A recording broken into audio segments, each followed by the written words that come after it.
Jamar, what is the key to keeping morale up when things are going wrong? Really, that's the biggest thing about adversity. You know what I'm saying? You got to face it, look at it eye to eye, and attack it. It's just like us on the field, we make mistakes. You know, we got to look at it on the film, correct it, and move on to the next play.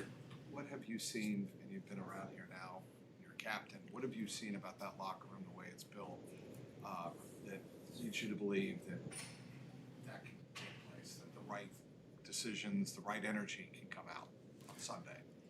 The energy's always there. I want to say our DBs is our energy of the team. You know, they always making energy and being energetic.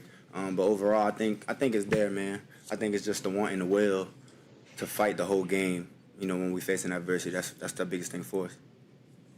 How much confidence do you guys have in Jake still? We got confidence in Jake. Jake's been here before. We all been here with him. We know what it's like. You know, unfortunately, we're going through a bump in the road. You know what I'm saying? It's going to happen. But, you know, like I said, it's adversity. You got to face it, move on. What can you change from a play style standpoint to get the ball out quicker if that pocket does collapse?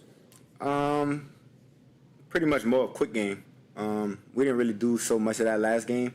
But quick game is the best answer for that. Get it to outside.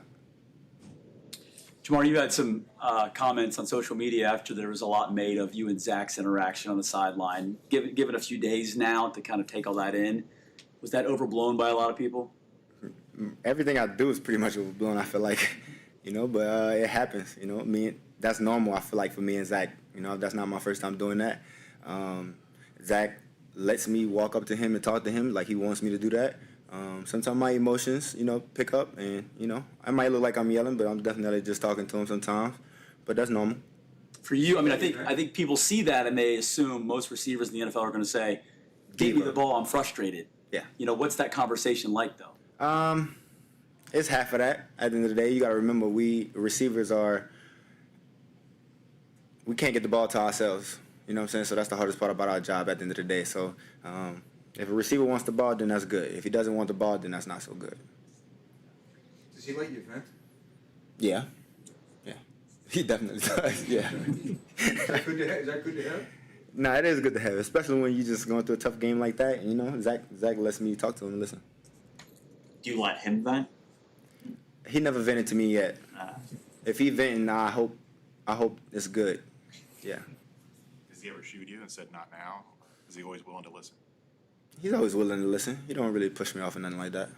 Yeah.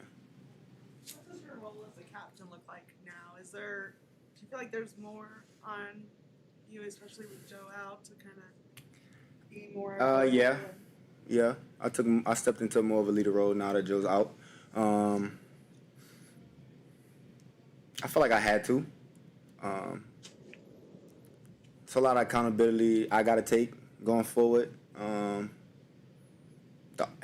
For the offense, the receiver room, just the whole team in general. You know, those guys look up to me as one of the best in the league from my work ethic and the way I handle things. So going forward, I got to be that guy. You talk to him? Do you expect him to be on the sideline Sunday? Joe? Hell no. You need to get ready. Don't come out there. They don't need to see it. Probably don't need to see Joe's face. Just get healthy. Come back later.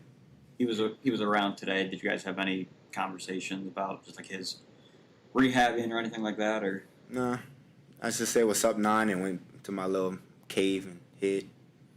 So you don't want to see you would rather have him not see him Sunday and have him out working to get back. Yeah. The more time he's sitting there watching us, the more time he's not working. Do you think he could help Jake though? Like, On the field? not on the sideline. Yeah. There's always a chance Joe could help for sure. But hey, it happens. Like it's for Jake to see at the end of the day. Joe won't always have Jake to be there. Jake won't always have Joe to be there. Vice versa. So it's adversity. They gotta feel the pressure. That would make quarterbacks good. They feel the pressure and they make decisions off of it. He was always on the sideline when he had the wrist. Those last 7 games. Did you guys interact at all? He letting you know what he sees, or was he helpful? Honestly, I don't really think we had much to talk about. I think the most he was saying was to the quarterbacks and just like trying to get plays going. but he wasn't really talking to the receivers. Did you do anything different this week, Jeanette, as far as being doing anything? No, I mean, I don't think I did. I came every day the same, working every day the same. Do you pay attention to spreads or how much of an underdog you are this week? You're 10.5-point underdogs. What are you talking about, fantasy? Or, no, just I don't even know what you're talking about. That's how I know it. I'm that lost. nobody is expecting. My point is nobody is expecting you, or very few people are expecting you to win the game Oh, Sunday, Oh. and you're big underdogs. Yeah. When you're that big of an underdog at home, any different mentality? no, I feel like people always made us underdogs. I feel like it's our job to make sure that we show them the wrong. You know what I'm saying? Everybody's gonna have their opinion, but at the end of the day, we worry about what's in the locker room and what we can take care of on the field. You said earlier, talking about keeping guys up when things start going bad and during the game. Is that the hard part? Like during the week, everybody believes in the plan, Mhm. and you guys think you can win, and you're working to get ready, but then when it starts to slide in a game, do you see people kind of maybe check out a little? If I'm being honest, I don't mind when the players get mad. Like I don't mind that because that means they care at the end of the day. You know what I'm saying? And I want guys to play with passion. I want them to play with anger. You know what I'm saying? Because you never know how guys might respond. And I told my guys that recently after the game. I just want them to play with a little more fire and anger underneath them. If the team doesn't play better, do you threaten to take cereal boxes away, or how does that work?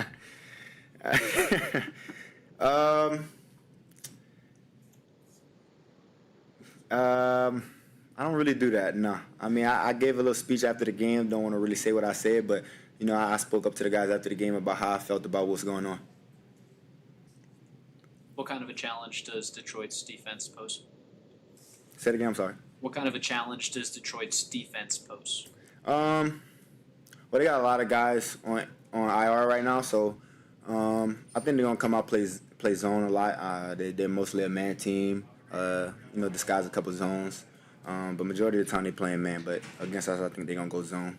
Do you prefer zone or man?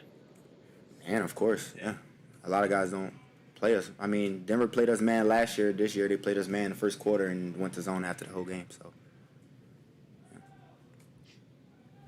Thanks, Mark. cool. Thank you. Cool. Thank you, Jeanette. Well,